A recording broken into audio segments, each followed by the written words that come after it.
Make sure the students have everything they need. It's a space designed for the students, which is amazing. And then Shibai is go to talk to us today and practice with you. And I'll be in throughout the day with the notes, but thank you. Awesome. Well, good morning. Thank you so much for the invitation. Very happy to be here to join you all this week. I've got some fun stuff, just kind of a broad overview, but I want this to be interactive, so feel free to stop me and ask me questions at any time. But I'm just going to kind of jump in and show you some of the things we work on in this space, some of the things I've been interested in for some time. I know you guys, it seems like you've been going over a lot of the fundamentals of cryptography, and it's amazing how much this field overlaps with computing itself, right? So you've heard of Turing, which sort of set off like an explosion, all of this amazing work. And I was surprised at how protected a lot of these ideas are. I got to take cryptography in 2009 in graduate school, and when I took that class, there was a technique I didn't learn about, and I was watching a video in 2012, I think, and they were talking about something that Turing came up with, where he actually printed out the codes in analog paper and slid them past each other in front of a light box to do an analog correlation. This technique was not declassified until 2011. Right? I was just shocked by that. I think that's extraordinary. Here we have a World War II technique of light bulbs and paper sliding back and forth, and that was like, shh, don't tell anybody, it still really works for a long time. So my thing is sort of back to the future with a lot of this stuff, so you'll see that in this talk. One of the things that we do in our group is we try to understand how the human brain works. It's the human brain that created all these cryptographic puzzles and codes, and so we try to understand how that system works, and can we learn from that to build cryptographic systems. This is one of my favorite pictures because it's so modern looking, right? Who's heard of this thing called a neural network? Ever heard? So it's a new term now for something that's been around for a very long time. And so if you look over here, this is from 1850. A guy named Alfred Smee, he was looking at the theory of electricity, which is less than 100 years old at this point. And he said, why don't we try to understand things like instinct and reason? And so he set out this diagram of what we now might call a neural network. And so it says here, skin, ear, and eye. And the idea is the signals from your eye are going to get routed through this network. They're going to get mixed together, and you're going to get an output that's ultimately going to go to some muscle group, so we can choose a behavior and do things. That basic loop is now responsible for self-driving cars and Siri listening to you when you talk to it on the telephone, and so on. So we try to understand how that works. One of the most famous mathematicians, maybe of all time, suggested that we really need to look at neurons. We need to look at brain cells and discover the kind of math that they're doing. That it might be kind of quite different than the math that humans have developed throughout history, and that we need to kind of maybe go and look at the kind of logic that brain cells do. And that maybe the best way to map it out is to just show the map itself. And so this field goes back to the 1950s. People like Frank Rosenblatt put together these early models called perceptrons. And these were actually contraptions, right? We were talking about these miniature computers you have passing around. At the time, these things were enormous and sort of half analog, half digital, and all wired together. Took an extraordinary amount of time to get these things tuned up. And when they did finally work, all they could really do was sort of Sesame Street level, this is brought to you by the letter C. You know, just this giant, sort of clean question and answer kind of problem. It couldn't do real world kind of things. And so they decided to take another approach and say, well, rather than guessing what the wires are going to be, can we have it learn, right? When animals, exist and operate through the world, they have to learn what to do and how to react to the different inputs they receive. So this is Arthur Samuel. He worked at the Bell Telephone Laboratories, and he had the idea of teaching the computer to learn, to play against him in a game of checkers. And what's amazing is this is one of these old computers with the big tape reels you can see in the back. The whole computer was the size of this room, basically. But what's amazing is when he was done, was able to beat him at checkers. Which is really kind of strange, right? That's like hiding from yourself in hide and go seek. Well, anywhere you would think to hide, you also know to look there because you thought to hide there. So it's really kind of interesting that in the end it was able to beat him, because how would you possibly write down a set of rules that would tell you how to beat yourself? Okay, so the typical cryptographic workflow is we're going to have some plain text that we don't want people to see or read. We're going to encrypt this somehow, get our ciphertext, something that's so scrambled and difficult for an adversary to make sense of that we're happy to just leave it on the sidewalk. And then the idea is that we can undo this process somehow, maybe with some secret key, and then get back, the original text. So you've been looking at all kinds of different algorithms that are fantastic. What's emerging now in a very early field, it hasn't really been developed yet, is the idea, can we learn these things? Can we use artificial intelligence to try to learn new algorithms? Maybe better versions of the algorithms we have now, or maybe completely different algorithms we sort of aren't thinking of yet. So you might have used, or you've certainly heard of, the ability for Google to translate. You can go and you can get an article from almost any language in the world now, and put it on there, and you'll get a half-decent translation of that. Well, that's not that different from code breaking. That's not that different from cryptanalysis. That's essentially what Alan Turing and folks were trying to do, is gather a lot of this language and that language and see can they build a translator for that. And so amazingly, there's been a lot of progress in sort of having these artificial intelligences do just that, where you give it a big corpus of French and a big corpus of English, and then say, all right, can you figure out the mapping in between those? And so it's not that different from cryptography. And in another sense, you can think of cryptography and machine learning as sort of being opposites or duals. With machine learning, we're trying to find the pattern and see, is there a pattern in this data stream? With cryptography, we're trying to hide that pattern. We're trying to see, can we make sure that that pattern is not visible to anybody at all? And so this is a network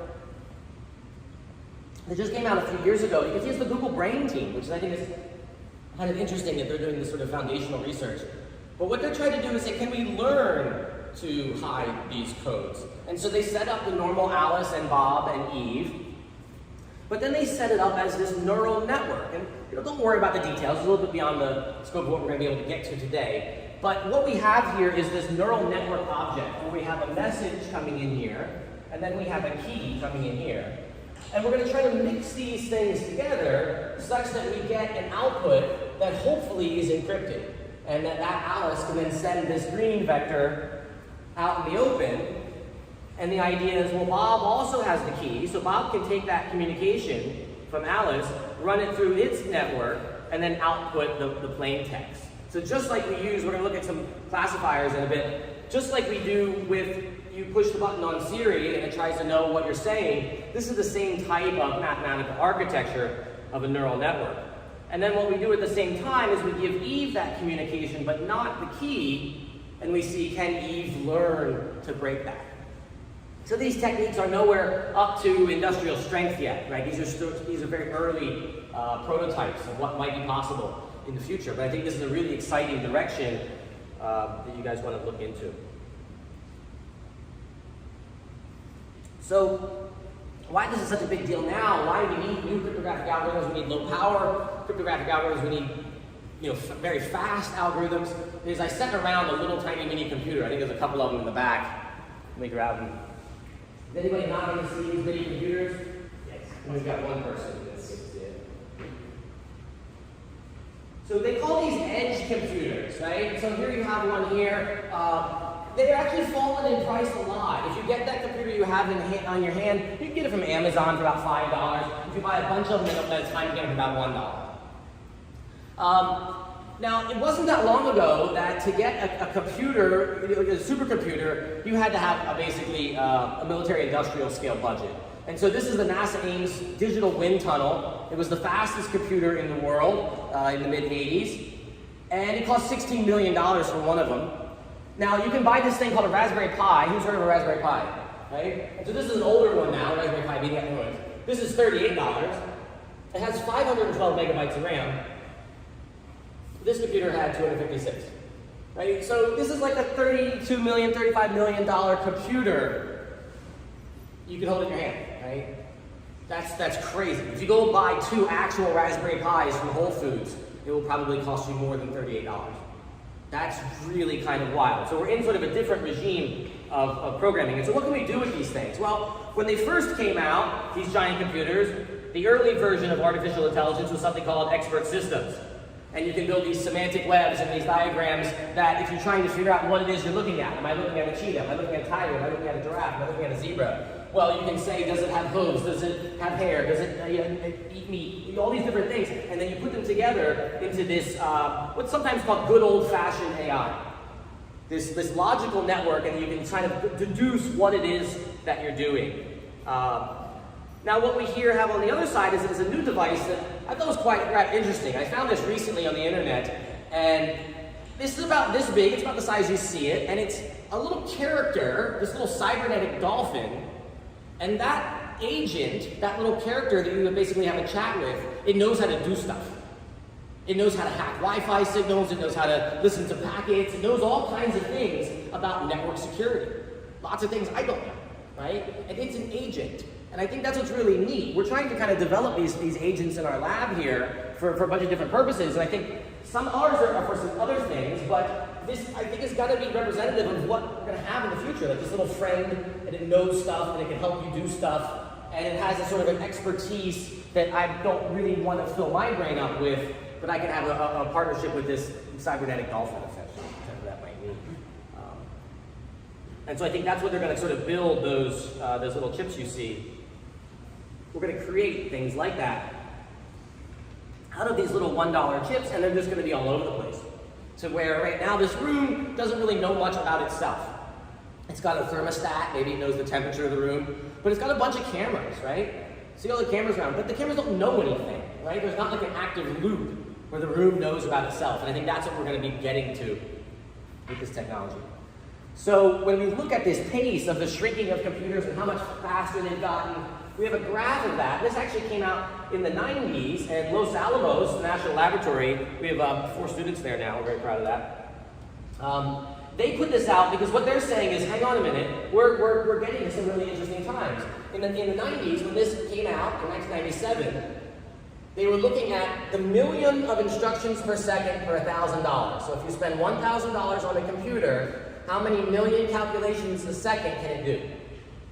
So when we got to the Macintosh computer that you've probably heard of, right? The Macintosh computer was the first computer that could do 1 million calculations per second, approximately, for $1,000. Right? You can see things down here like hand calculation and the very earliest computers ever, Zuse, things like that.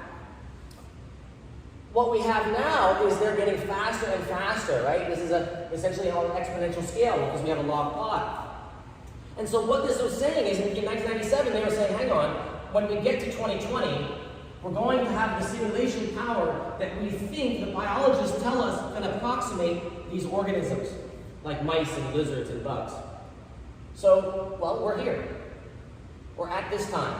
So the idea is, well, we should start doing these things that the 90s suggested when we have these supercomputers. These are the types of experiments we should be capable of doing. Well, we have these computers now. They're cheap and easy to operate. We can do these experiments now.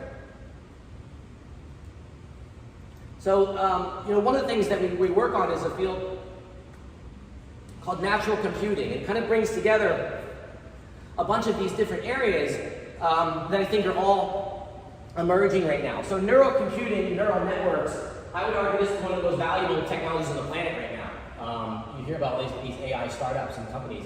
20 years ago, people didn't think that was going to be a thing. 10, 15 years ago, people weren't really sure if cars were going to drive themselves around. I remember talking to a buddy of mine, and he said, oh, I don't think that's ever going to be a thing. I said, Joe, you can buy them at the mall. But, the stuff gets here pretty fast. So I was surprised at that. I think something that's going to be really important in related to cryptography is immunocomputing. Our immune system is very, very powerful and does very interesting things to learn about its environment. And so we want to try to take ideas and understandings from that system and use them. Can we build a better Wi-Fi security system? Can we protect that chip better if we put a little immune system on it and so on? And then you can see some things like evolutionary computing and genetic computing that we look at to try to get in line with the learning. Can we evolve a system to hack? Can we evolve a system to defend? When we look at some fake data later, we want to know if we get an image, or if I get some data from my sensor, or if the fire alarm says it's going off, or the camera says it sees some people, do I trust it? How do I know that's not a hacker tricking me about the fire alarm, and things like that? We're going to have to keep these systems very secure. Here's an example of sort of letting, I call it a digital petri dish, right? You sort of create a simulation of a bunch of little critters. This one goes back to 92. And they put little neural networks on there and they sort of let them loose to see. Do some of them get eaten? Do some of them attack? Do some of them hide? What do they do in there? And they sort of make like a little digital forest out of it, essentially. So this is a field now that's being called artificial life, which is related to artificial intelligence. And I think that we need to think about things like cryptography to keep systems in check. I think a lot of people are worried about the AI running away and the AI taking off and being mean and stuff like that. Well, what about if it's just like little critters? What if it's just like bugs? Things that aren't quite intelligent. Ants. It's an ant season in South Florida, right? So they're really intelligent in a sense, but they're not sort of artificial intelligence the way we think of them as answering quiz show questions and stuff. They're just very, very capable at doing what it is they do. So I think of these things as really neat as sort of mathematical fish. And again, a sort of digital pond water, that if you set the equations up right, these critters, things that look like life forms, look like pond water under a microscope, are showing up out of the mathematics. And we need these computing machineries that are running these trillions of calculations every second to kind of simulate these artificial life forms, essentially. Do bacteria swim around like that, right? Is there something about the miniature kingdom that's using these kinds of ideas? So now that we can simulate trillions and trillions of these things all at the same time, we can run things that almost approximate the complexity of cellular debris and immune systems and stuff like that. And so here we see a sort of artificial chemistry, essentially. So it's a two-dimensional physics. There's no depth to it, so they can run everything a lot faster. But then there's these little bits that kind of act like atoms, kind of act like computers, kind of act like chemistry, sort of somewhere in between. And they're trying to understand, how do they evolve? How do they click and interact, right? This is what we're made out of, swarms of little pieces. You go over to the biology department and get under the microscope, it looks like that. How do we protect those kinds of systems?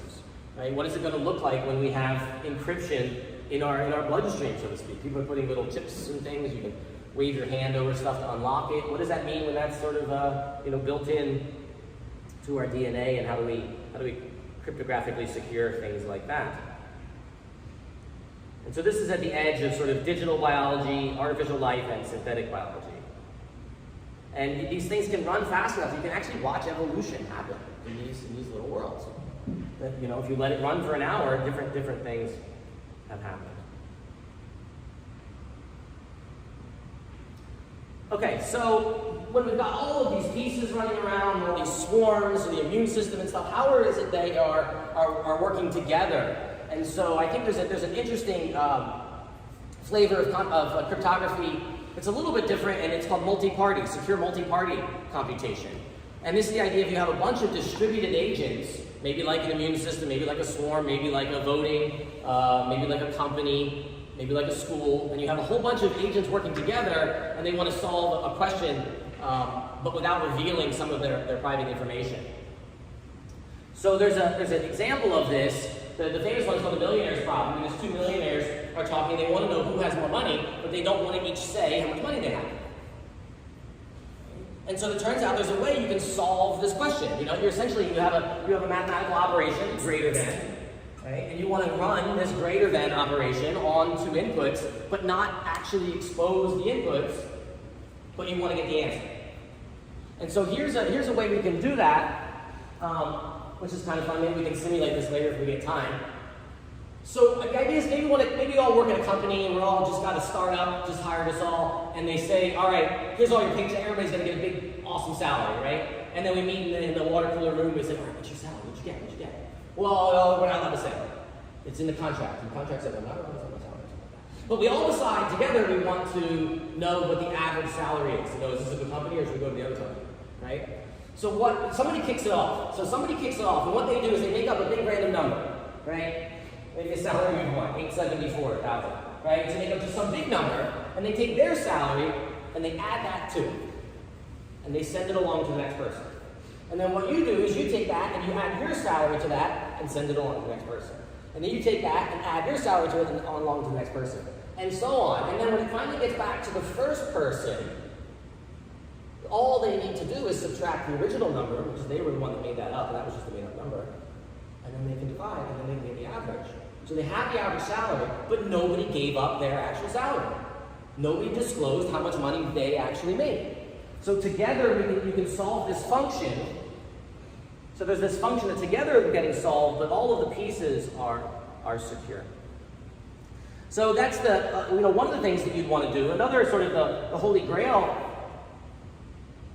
of cryptography is I want to be able to do things in the cloud. I want to be able to send Siri all my photographs and tell it which one my cat is in. But I don't want Siri to actually have my pictures of my cat or something like that. You'd imagine that you'd want, if you're a bank and you want to do your calculations in the cloud, but you don't trust Amazon to actually have your bank numbers. You want them to just add them up for you.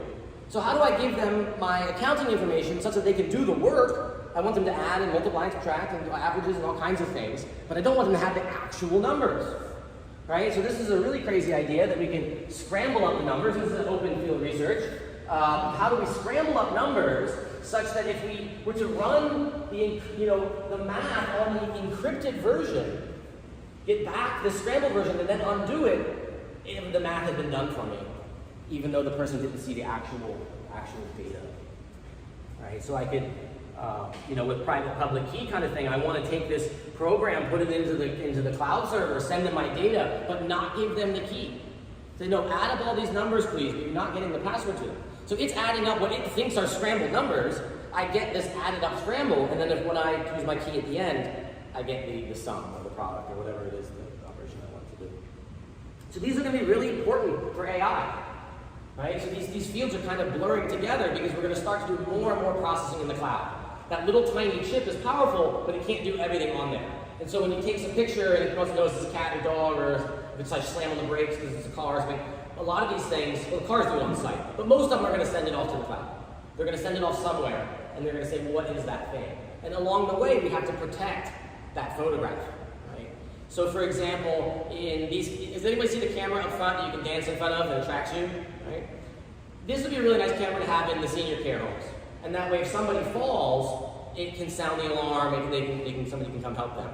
But there's a privacy concern. You don't want actually to send pictures across the internet of your living room, of grandma in her living room, right? So somehow you have to do this question. I need to take a picture. I need to take a picture of the room and say, is grandma okay or is grandma not okay? But I don't want to actually send all of the pictures over the web. Or if I do, I want to make sure that some other person, some adversary, can't come in and just, live stream grandma. Okay, so another issue in machine learning security is this idea of privacy in the data set. And this idea of differential privacy, that I want to know, as an attacker, you might want to know, is a person in the data set or not? And so people are starting to attack these machine learning systems, and then what's amazing is in learning how to attack the machine learning system, that's caused an explosion of progress. So kind of like cats and mouse chase each other, and that teaches the mouse to be better at hiding, and that teaches the cat better at chasing on an evolutionary scale, just like lions and zebras and things like that. These machine learning systems now fight each other and try to trick each other and sort of attack each other, and that actually makes them really work now. We'll look at that.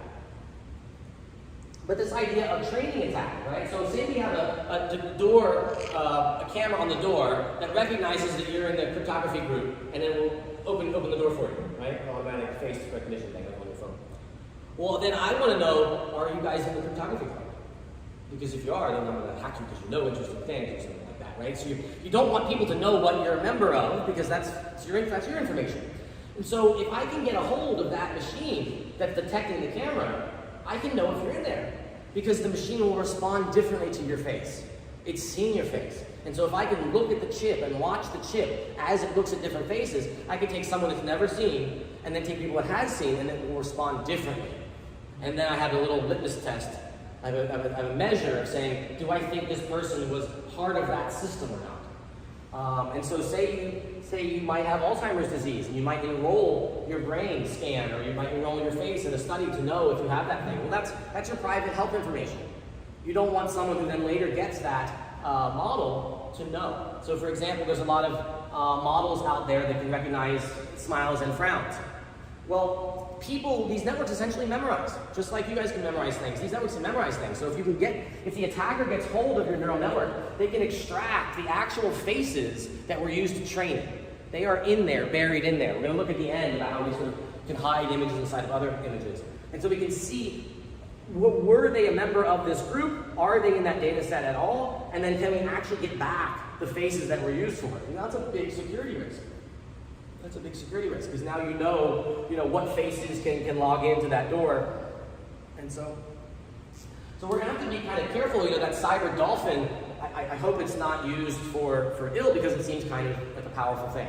I don't know what that little dolphin knows exactly, but it seems like in the hands of somebody capable, they could probably do some interesting things.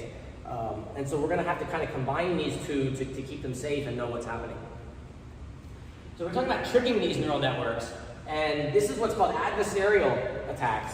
And we can take a normal neural network, classifies photos, and it'll say this is a lion, race car, traffic light, so on. And then what we can do is we can add just a tiny little bit of noise.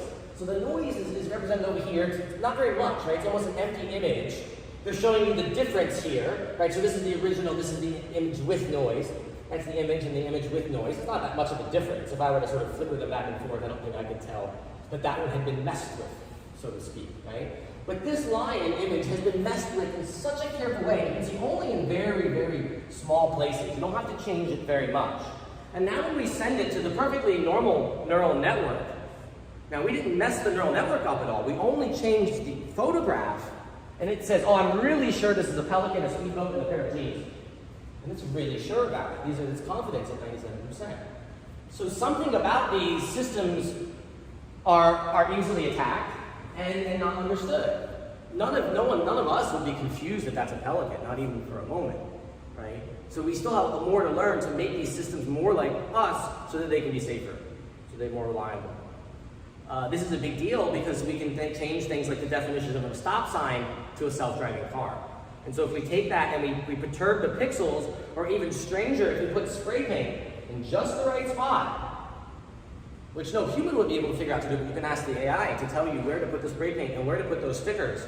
And now the self-driving car will not stop at that stop sign. It doesn't recognize it anymore. It somehow confuses it.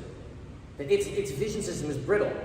It's not robust like ours is, and so it's just confused, and it will go through that at 60 miles an hour, or whatever it is. And so if we add these stickers, it now thinks that's a speed limit that says 45. This is a real security kind of risk issue. We can't have, imagine politicians driving around self-driving cars, and then people can just attack them by putting stickers on the signs. Like, well, that's a real problem.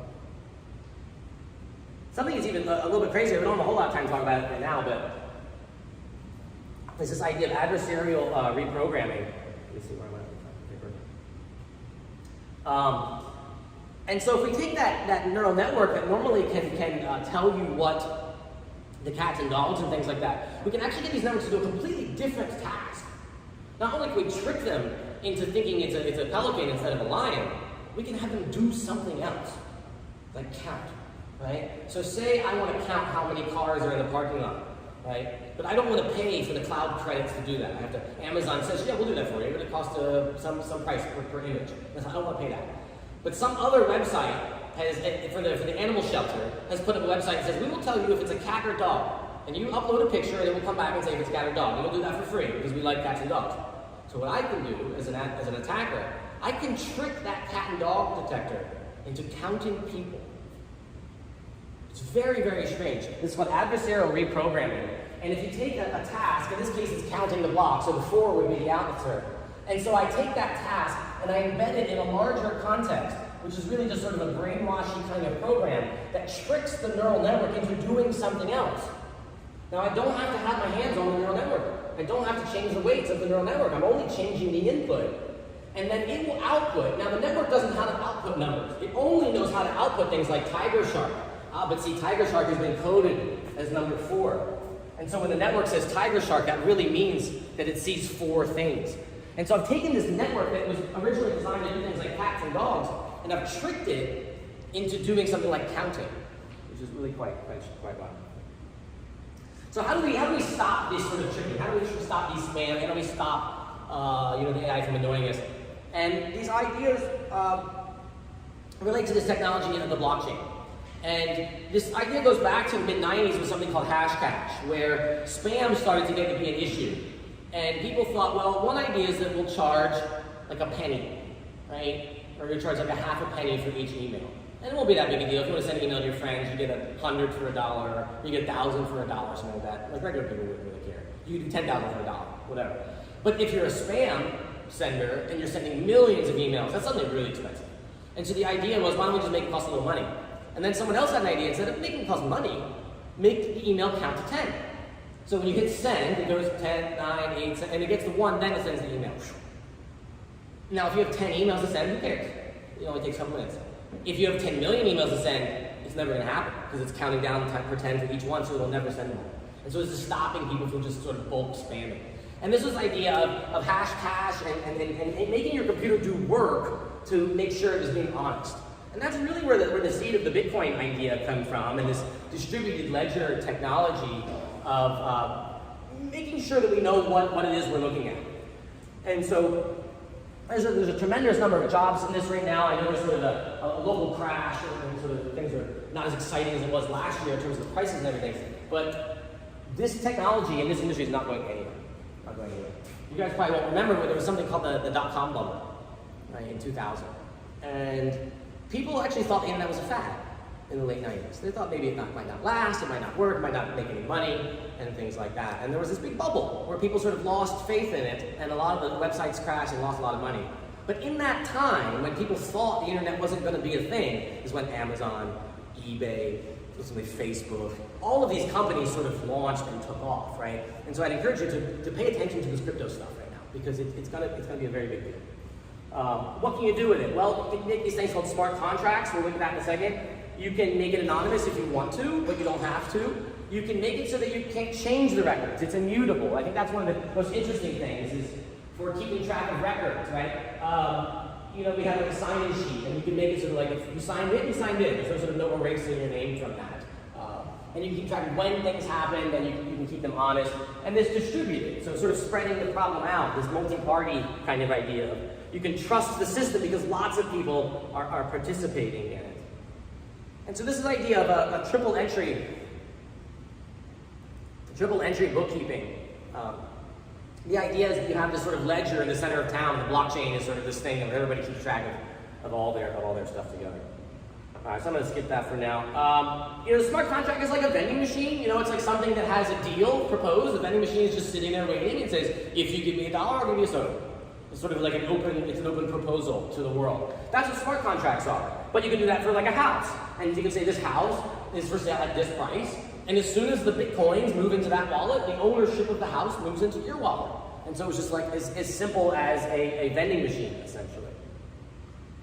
So now I think the technology that's going to be really important for the blockchain is protecting these images. So we're going to look at some fun images and how to hide images in a second. You guys can open up your computers and we can try something, and we've got a couple more minutes left. But what's really crazy is, this classic neural network says, here's an image of a cat, here's an image of a dog, so please tell me which one you think these are.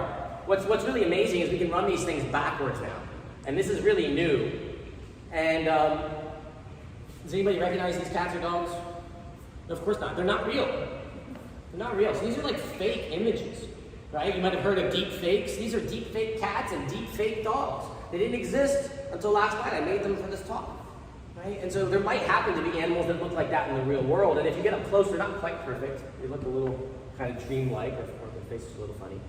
But this reminds me of something, I'll show some bunch of images in a minute. It's something called low background steel. And it turns out when you make medical equipment, you can't have any extra radiation in it. If you're doing certain medical experiments, you want to make sure that the samples you're getting are from the person itself and not from the metal. And a lot of metal is radioactive. And what happened was, when the Second World War, when the bomb went off, that contaminated all the metal in the world with radiation. And so now if you want to build a very sensitive piece of medical equipment, they actually go underwater and get this low background steel, bring it up, and they make the instruments out of that metal because that metal doesn't have any radiation in it, because it's been underwater since before the nuke. And I think a nuke just went off in terms of fake images. 25 years from now, if you get a picture of a cat or a dog, how will you know if it's a real cat or a real dog, or if it was one of these fake images? So I put it onto Google last night. I said, penguin eating orange ice cream. And it says there are no documents matching this. And I went to the image search, and I typed in penguin eating orange ice cream, and it just gave me a bunch of different things, but did not give me a penguin eating orange ice cream. I then asked one of the newest artificial intelligence neural networks to say, please create me a picture of a penguin eating orange ice cream. And this is what it can create. So it didn't go onto the internet and find it. It didn't Photoshop the layers. It doesn't quite make sense. If you get up close, it's dreamlike. It works if you squint all the way to the back. They look really nice. If you get up front, you're like, wait, where is this face actually stuck in stars? Is there something wrong with this penguin? Is he too big? You know, they're not quite perfect. It doesn't know everything about penguins yet. But it knows how to make things look like photographs. It knows what ice cream is. It knows what orange ice cream is, even though orange ice cream is not really a thing. You know, you got sherbet and stuff. What does orange ice cream mean? But it can make that up. It knows what ice cream is, knows what things to be orange. And so it's understanding this language model. I typed in a boat at sunset, oil painting of a boat at sunset. What? It's extraordinary, right? This is extraordinary. So now we're going to need a cryptographic system to know, is this a real painting? Is this a real artist? Right? This famous Deerfield artist said that they painted this, and they said they want $10,000 for that print. Did they make it? Is it a copy of it? Maybe it's a real one. Maybe it's still worth $10,000, and I have to secure it with some kind of NFT, right? Who's heard of an NFT? Anybody heard of an NFT? And so it's the idea, it's like a digital object. Right now they're like little stickers and stuff. People don't see that. What's the point? But in 10 years, an airline ticket will be an NFT. A concert ticket will be an NFT. A car rental will be an NFT. A house mortgage will be a digital object, and you'll own that thing. And it'll be important that you have that. I typed in sci-fi AI research lab. Typed in GPU computer. I put whale. I put a fish in a fish bowl. A drone flying to the beach. A robot dog. A rocket ship. A watercolor painting of a rocket ship. A chalkboard at the beach with mathematics on it. And so it knows concepts, right? So I was trying to see, is the math any good? I don't think it's any good. But it'd be nice if you put a theorem on there, and then we can just put the proof someday. But I don't think we're quite there yet, but almost. But it's just extraordinary what it knows. And so I wanted to kind of switch over something for fun. I'll share this notebook. You guys have your laptops and want to follow along? We got like 10 minutes, right? Let me do a quick tiny URL, and then the easiest way to share this with you guys.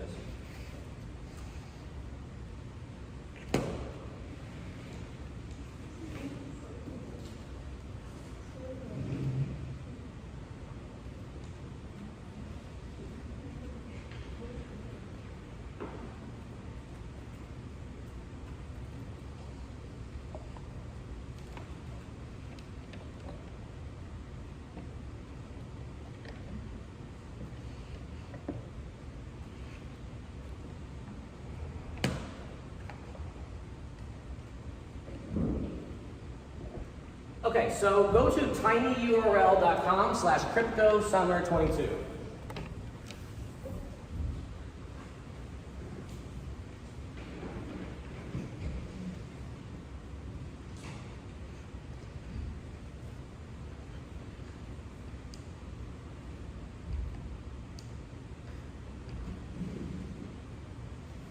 And it'll have you log in through your Gmail account, but if that's already logged in, it should just load up.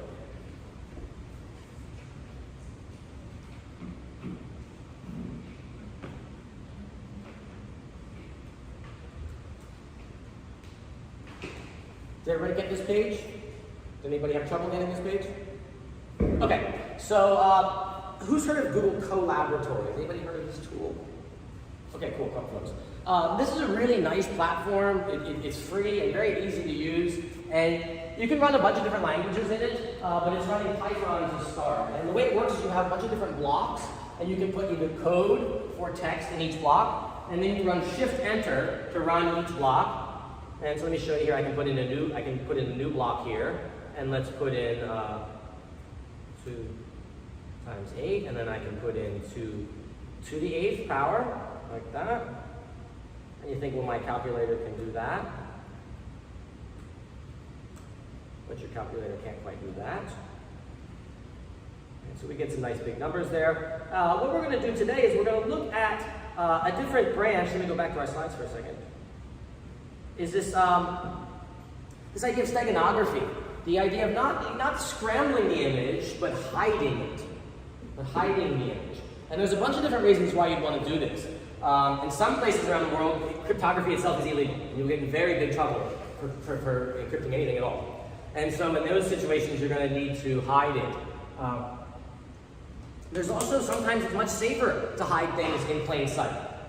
Often this, they say, where's the best place to hide a pebble? On the beach, right? Because no one would ever think to look there. And so putting things in plain sight is often the best way to hide them. And if you do protect it and you encrypt it, well, and it's obvious that it's encrypted, well, now you're inviting, people, either hobbyists that like to crack codes or nation states or whatever, they're going to say, well, I'll crack that, no problem. And so, maybe essentially you want to do both. So we want to hide the fact that, and so this goes actually all the way back to 1499, which is really fascinating. So this guy, Johannes, he sort of disguised this book as magic and mixed in cryptography and steganography, and so quite fascinating. All right, so we're gonna try that for fun. So we're looking at Python here, and we're gonna bring in a few libraries that are gonna have some basic functions for us, and then we're gonna load an image directly from a URL. And so in a second, you guys are gonna go out and find some pictures, and you can load them in yourself and try this, and you can send some secret images to your friends. Okay, let me make this a little more full screen here. Okay, so we have an apple and an orange, and what I did is, what you're going to do is you're going to go to File, and Save a Copy and Drive. So File, Save a Copy and Drive, yeah. Yeah, the URL is tinyurl.com/cryptosummer22.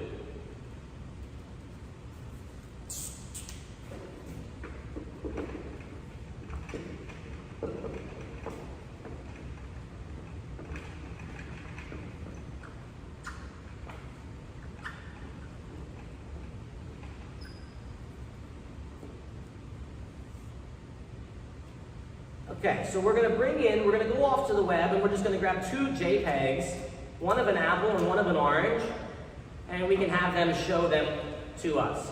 And what we're going to do is we're going to look at this. There's a bunch of different ways you can do it. We can look at this in terms of binary, we can look at this in terms of integers. We're going to look at this in terms of just decimals right now. And what we're going to do is we're going to treat each image, each pixel, the brightness of each square in each pixel as a number. And we're going to represent that number between 0 and 1, essentially, right? And so then what we're going to do is we're going to see that there's sort of extra room in a modern computer, the way we store images, there's actually enough space there to hide a second image. So what we're going to do is we're going to take a second image and hide it in the first image, such that you could send somebody an image, they'd have no idea there's a second image behind it, and then when we go and look at the numbers, we'll see it there. Everybody get the notebook loaded? Okay, we can actually look at the numbers that are in this apple image by using these square brackets, and we can index it like an array. And we can say, please go to this apple variable and show me, like in Excel, show me rows 200 to 205, that was sort of in the middle of it, and then the columns 200 to 205, and show me those little blocks of numbers. And so we're seeing the values that the camera recorded, in this case in the red color channel, for this image. So we have an image represented as numbers, and that's the first step, whether we want to encrypt it or we want to hide it. So what we're going to do is we're going to look at these numbers, and we're going to look at sort of the places, and we're going to kind of think of this as sort of two chunks, that we have enough room in this sort of decimal number to put two sets of things. So when we think of this sort of essentially the dynamic range, the brightness that we need as humans to see the image, we're going to see that 4 decimal places is more than enough to represent our image. And so what we're going to do is we're going to use the last 4 for a second image. So what we need to do is we need to take our image and throw away those numbers and then get the other image and stick them there. So if we look at our values here, we can see, let's look at just this first pixel here. I have 0.5941, 594192. Now what I can do is, you guys did modulo, right? You did some modular arithmetic? So if I modulo this by 1,000, 100, then what I can do is I can get rid of those, essentially. I can zero those out, and I get just the 41. So I'm sort of throwing away the first two, right? So you can see how the first two decimals have sort of been removed by doing this operation, right? And so what I'm going to do is I'm going to sort of clear out that space. Now if I look at the orange image, what I can do is if I have this 99, 98, 99, I need to slide these things down, right? And so we're going to use sort of, we don't even need this many, right? We can use the sort of the first two and then the second two. And so what we're going to do is we're going to take this 99, this is the orange, we're going to hide the orange behind the apple image. And so we're going to take this value, the brightness for each of these, and we're going to scale it down, which is to shrink down its values, and then move them over, right? So I slid them over, and we can do that this way, using our floor division here and regular division there, and then that will slide everything over. And now what we can do is we can make a little function that says, all right, take our plane image and clear off the end of it, the last few decimal places, throw them away. That would be that subtraction. And then add in its place this new secret image that's been shifted over. That will create a new image, we'll call that combined. And then when we want to go backwards, we'll just modulo that and then multiply by 100. So let's run this. So I'll just do Shift Enter to run each block, and now I'm going to show the combined image. Where's the orange? It's not there. Right? There'd be no, as a human, there'd be no way. You know, you send that picture to your friend on social media, they don't know there's an orange hidden behind it, right? But then when I get the image, I know that you send it to me, and I know it's a stenography. So what I'll do is I'll extract it, and then I'll show it, and then boom, there's our nearly perfect orange. So let's run this one more time with a couple fun images here. I'll bring a rabbit and a hat. So there's a rabbit, and there's a hat. Now I'll combine them. I'll hide the rabbit in the hat. There it is. The rabbit's gone. And then now you send that image, as I didn't send any rabbit picture. And then you send that, and you get it back. And ta-da! There's a rabbit image. So go open another tab and go to Google Image Search and find a couple images. Go pick a couple images for fun. One you want to hide, and then one you want to send as your plain image, and try this. Go copy the URLs. What you can do is if you want to leave the cat in the hat, the rabbit in the hat, you can click on that first block, hold Shift, scroll down, and click the last block. That will highlight them all in blue. I'm going to click Control-C copy. I'm going to paste that down below. That way we still have our rabbit and a hat demo, if you want to keep that one. And then change these two URLs right here. You can change the names if you like, to change them from rabbit and hat, or you can just leave it with rabbit and hat. And so put in one image that you want to hide for rabbit, and put in another image that you want to hide to be the hat, and see if you can run this.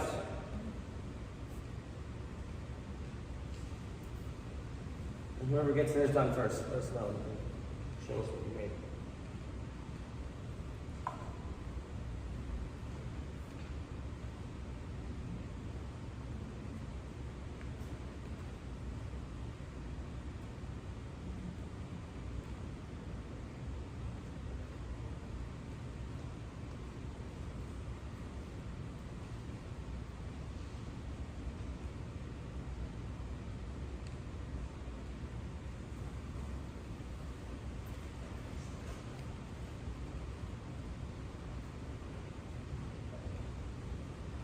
So sometimes Google's picky about the JPEG, so if your JPEG doesn't work, just try a different one.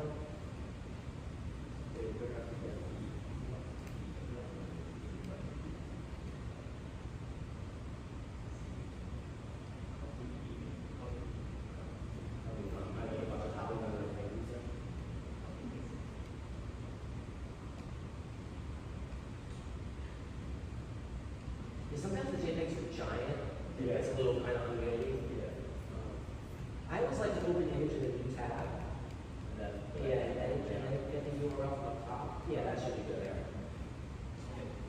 I have those words in my front yard. Yeah, they just showed up in your field.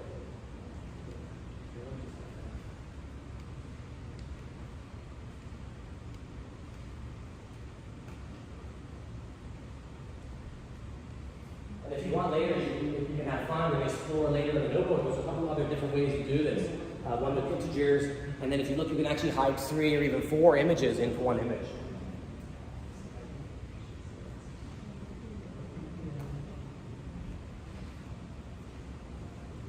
Anybody get a good one?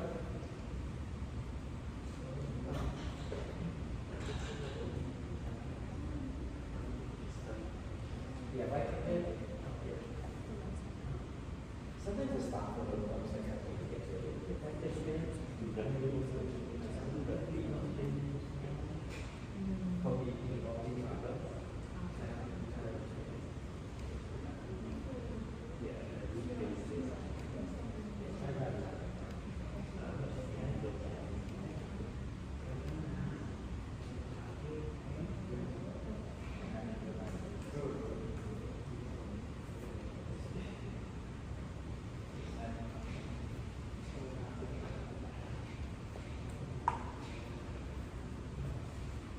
So when you're looking for your images, it often helps to right-click the image.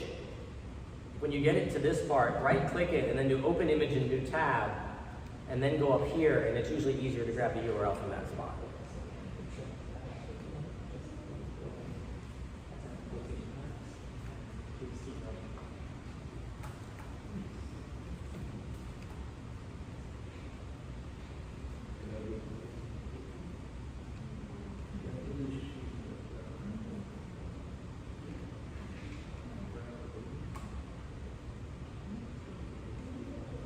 Yep, and now do Shift Enter.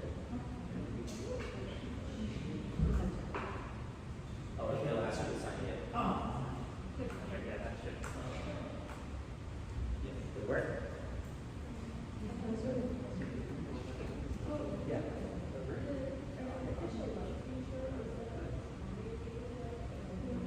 Yeah, it's like continuous. So how many people put it on the squares, and the neighborhood function is like yes or no. You generalize that to conventional and then have a probability. So like if it's slide then, and then you can all kinds of look back into those life, and then look up numbers and then it's in the NA. That's awesome. And you also have to sign it. You might add just like a comma. Thank you. That was awesome. That's awesome. So scroll all the way to the top. And run as from the dark lanes. But try it again. So Not sure how to program this one, but I think that's closer. Type in ALife. Type in ALife. So maybe Yeah, like so go to your image. yeah, there it is now. Check out those. Those are really good. Awesome. Go. That's not quite right. Did it work? Because notice that's like a weird. Let's just try it. Yeah, maybe try that. Make sure you put your URL in quotes, and it should be red.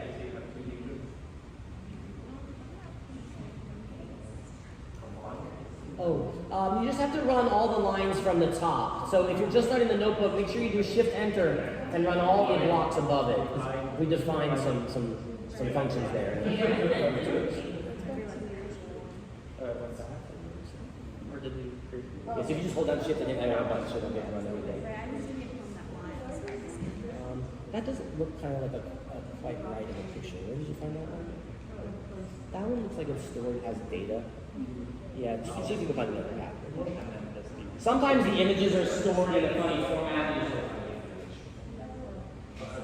Yeah,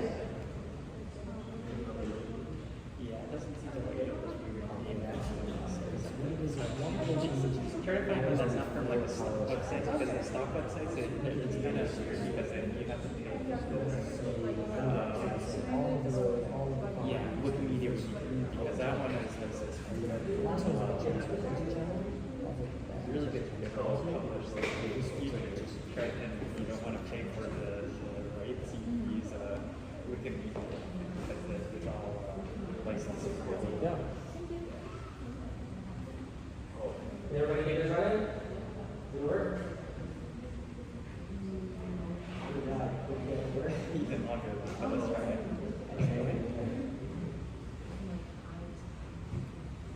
Okay, so the page might be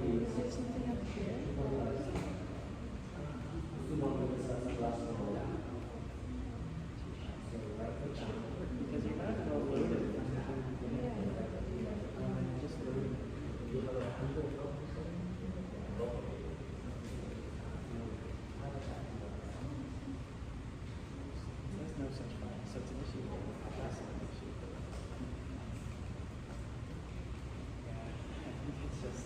getting unlucky with your choice. Yeah, I think I was tracking.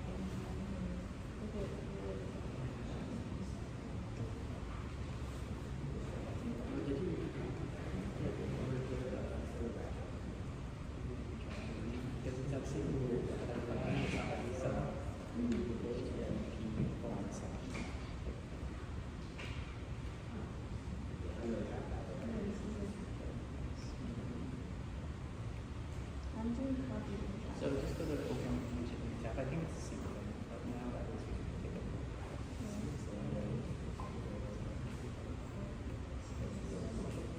Okay, this is what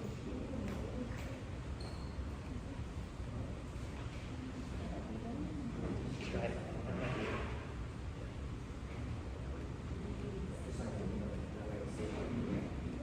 Once you save this on your account, you'll be able to run this local later. Oh, you got it? Nice.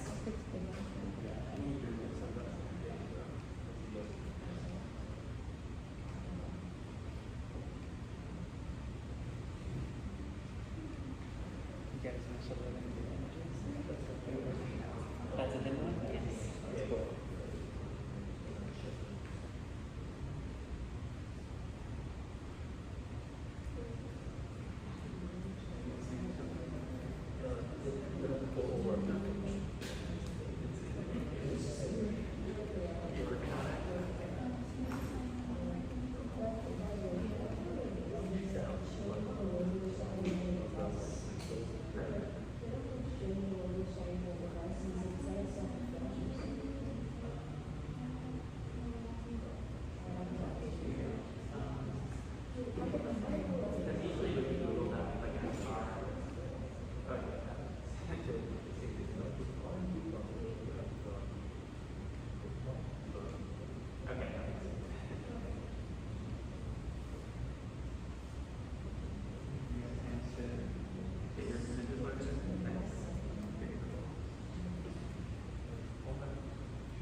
Anybody else need help? I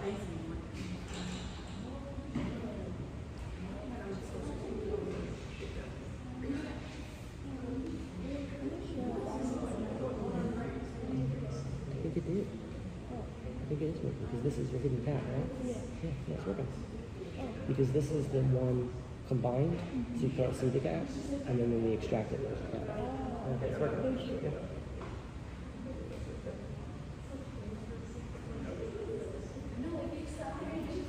Any thoughts, comments, questions about these ideas?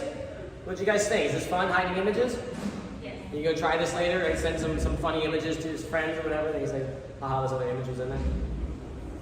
So you can see there's a lot happening in the world of artificial intelligence. There's a lot happening in the world of cryptography. These mathematical fields are definitely sort of moving together and intertwining. So we encourage you guys to get involved in that overlap. There's going to be a lot of great careers and exciting research.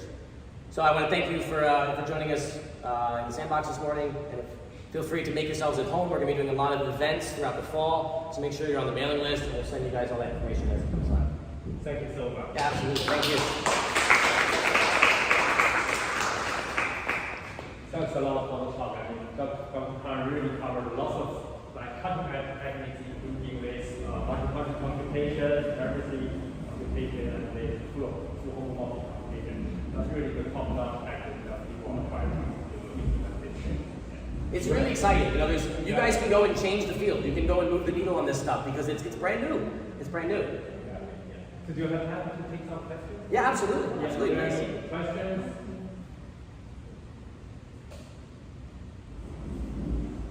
All right. Well, I'll send my email around. I'll send the slides around as well. Appreciate it. Thank you. All right. Oh, Yeah. yeah. You mentioned NFTs. Yeah. Everything would become NFTs. So do you think that NFTs, like as they are now, are like non-profitable kind of thing, but in the future they will be? Great question. I think the majority of the NFT collections that are out there will probably not have a lot of long-term value to them.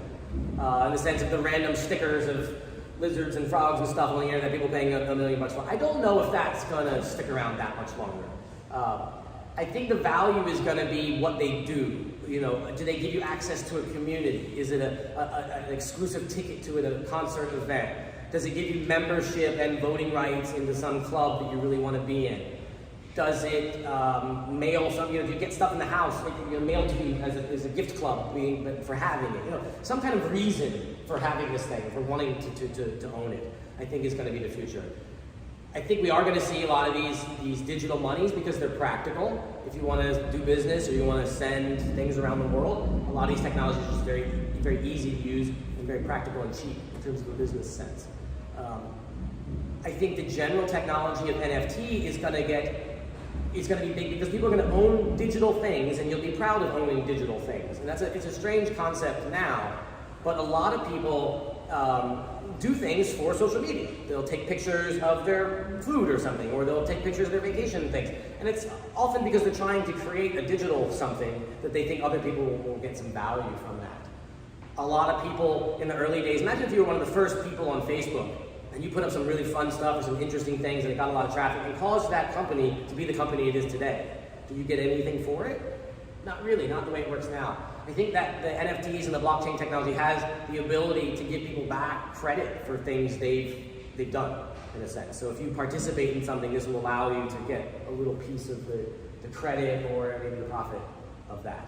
So I think that's kind of the direction that they're going to go in. I think people are going to have personal NFTs. I think just like you have a calling card or a name card or something like that, you might sort of give it to somebody and it would be secure that it's actually your email and actually your phone number and permission to contact you, things like that. We have like a swipe system to get into the library, things like that are going to become NFTs just because they'll be easy to track for lots of different reasons. People want to know that information. Yeah. So you mentioned like the .com bubble, like how that. I'm sorry, say it again? So the .com bubble. The .com bubble, yeah. That crashed, right? But Yeah. the technology that basically formed the backbone of it continues. Yeah, like in a sense, like was there really a crash? There was like a crash in the prices and stuff, but if we look at like the steady march of progress of the internet over the last 25 years, and it's like, oh, there was a dip. It's like, sort of. Right? At one scale, at the time, people were like, oh my gosh, everyone's being crazy about buying .coms. And, there was a .com that sold for $1 billion. And people were like, that's crazy. Why is it, you could have just used a different name for the website. Why would that be worth $1 billion? And not get everyone sort of disillusioned about it. But in that time, there's all these big major companies really got formulated. But I don't know if you got your question though. Yeah, so do you think like cryptocurrency is going to continue to be a big thing, or do you think like blockchain, which is the technology that forms it, do you think that's going to continue, or cryptocurrency itself? I think both. I think definitely the blockchain is the interesting thing. It's not the coins per se, it's the technology that allows essentially functions or capabilities that would have been impossible or too expensive or impractical before. Right? So, why does a vending machine or an ATM work? An ATM works because it's hard to get the money out. Right? There's a sort of a deal, and the deal is like, look, it's very difficult to get the money out of the machine unless you have the card to look at the thing. And so these systems are like that. They're secure and they're good, and so you can kind of put them out into the world. So I think that blockchain Technology is absolutely here to stay. I don't think it's going to go anywhere. You're going to use this to do all kinds of things now that would have required paper. 25 years ago, airplane tickets were paper. And now it's a QR code, boop, right? And then that gets you onto the airplane. Very soon, it's going to be the same kind, it's going to be boop, same thing, but it'll be sort of an NFT in some sense. Your ticket to be here at this week was not an NFT, but it could be, right? If and then maybe 25 years from now, you could say, oh, I still have my ticket. Some people have the ticket to a famous concert 60 years ago or something. They keep it in the photo album. So I like that. I was there. So the proof that you were at this cryptography conference in 2022, you want to keep that NFT, right? But I think it's the underlying technology that you want to keep track of. I think a good example of this is the internet and the phone. When the internet first came out, it was something on top of the phone lines. Right? The internet was essentially an application for the phone, something to make your phone more interesting, right? Right now, the blockchain is on top of the internet. But they switched with the phone. Now the phone is backwards. The phone uses the internet, right? It used to be that the internet used the phone system, and now the phone system uses the internet, right? When you make a phone call, it actually routes through the internet and makes regular phone calls through the internet. That's how blockchain is going to switch. Right now, blockchain runs on top of the internet. In 10, 15 years, the internet will run on top of the blockchain. The internet will run on top of the blockchain so that everything, every website will be, you'll interact with it in a slightly different way. When I got to use something called CompuServe in the mid-90s, an early version of the internet, before it was the World Wide Web. And there was a different business model. It was very strange. Now the internet's sort of an all-you-can-eat buffet. And you're there, and you got the Google, click, click, click, click. This was like 50 cents for the newspaper on weather, and 50 cents for sports, and 25 cents for this and that. And it was kind of like, oh, should I click on that? I don't know, 50 cents, maybe, So you didn't really want to click on anything. It wasn't very fun with the internet at the time. But nowadays, we're almost getting back to that. If you write an article about cryptography, or you write an article about secure multi-party computation, and it's a Medium article, and it gets lots of blog hits or something, and you put up your code about hiding cats inside of pineapples or something, and a lot of people go to that, well, you could get little bits of something, right? By having the internet ride on top of the blockchain, people would know that that is where it came from. I just saw a video, a TikTok-style YouTube video, and it was a lady who makes cakes. And she said that someone else posted the video of her cake and got 12 million views on it, and she got no attribution or whatever. Her video that she recorded in her kitchen of her cutting the cake in half, it should have been cryptographically secured to her. That should be her video, and if there's a 12 million views, they automatically go back. And so I think that's a feature people are going to really want. Questions? Ideas?